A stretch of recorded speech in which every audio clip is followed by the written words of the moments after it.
All right, you're looking down on the Tennessee River.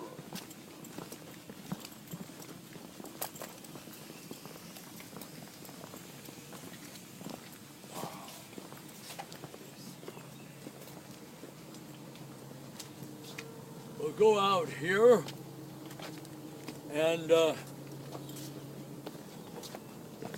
not as good as I hoped, but it's definitely better than it will be yesterday, than it was yesterday. And we're playing Russian roulette on getting how clear it's going to be. All right, that's Moccasin Point. The railroad track is the same place it is now.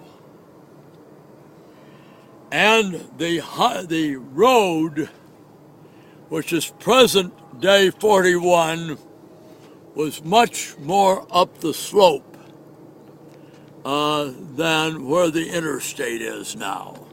But the railroad follows the same alignment then as now. That's the Craven's house. And that's where the heavy fighting is going to be. That's where we're going to be later. Down there? Right down there where we can, the house we can see to our left. And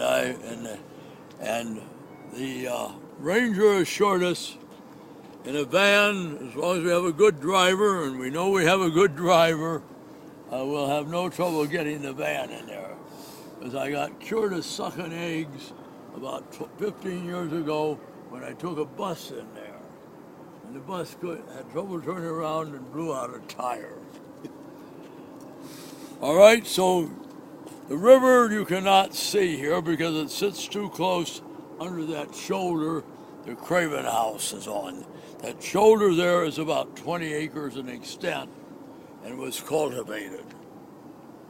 All right, now downtown Chickamauga is just beyond these industrial buildings. You can see that hill rising, just looking over those industrial buildings. That is Cameron Hill. Cameron Hill was larger and taller then than now. Now as we get over here, we're looking across the Lookout Valley. Excuse me, we're looking across the Chattanooga Valley. You can see the interstate going up and over Missionary Ridge. Missionary Ridge is rather dim because of the haze. Now the narrowest part of Moccasin Bend, which we'll call your instep, is where we can see those industrial buildings, and you've got the shortest distance, less than a mile, from the southward flowing reach of the Tennessee River to the northward flowing reach. And just where the Tennessee River disappears there, it goes into the gorge, which you don't take steamboats through there. Just opposite the narrowest point is Brown's Ferry. So what will happen if we stand over here? I'll keep Brown's Ferry. We're just north of that trees where the river begins to again change its direction. Going most north is the narrowest point. So the Hazen's 1,500 men will board the flat-bottom scows called pontons up there where we can see the Tennessee River in the distance. See? You can see the Tennessee River curling up, going by Chattanooga, and we can see the river again. That is where they will load the pontons, 50 of them, and 2 flatboats. with 1,500 men. And they will drift down the Tennessee River. Now, the Confederates will be at the Craven's place. And their picket lines will be along where we can see the interstate there. That's how close you're going.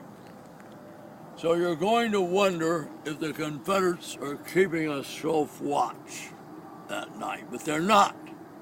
And they'll drift by them, and they can hear the sentries calling to one another and see their campfires.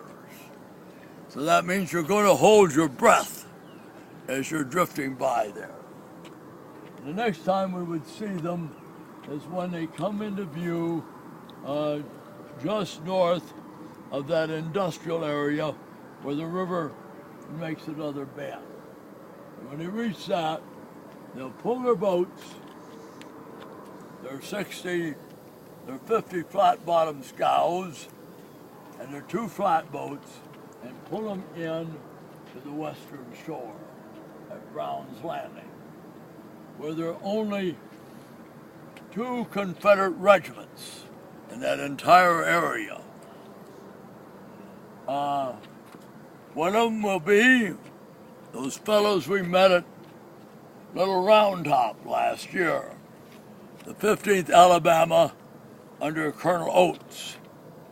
The other one will be at the 4th Alabama, who were up on Little Round Top attacking with the Texans.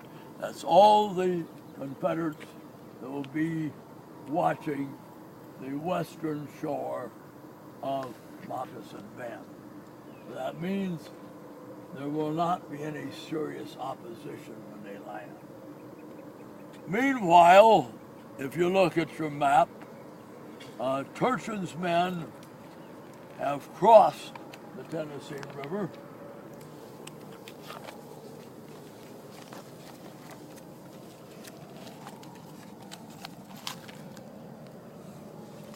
Just above the bend, as she disappears above the bend. And they have launched, they already have had a pontoon bridge across the Tennessee River. That would be just in the shadow of Cameron Hill, right there. So Turchin's men will be crossed on the Ponton Bridge, march across the neck of the peninsula, through a gap in Stringer Ridge being there, and they will be set up here with their artillery, waiting for Hazen's men to land here, and in 20 minutes secure a bridgehead there. Then they will begin using the flat-bottom scows to lay a ponton bridge across the Tennessee River so they can be reinforced by Turchin's men, which brings the Union force on that side of the river up to 3,000 men. And you've got 2 Confederate regiments to deal with them.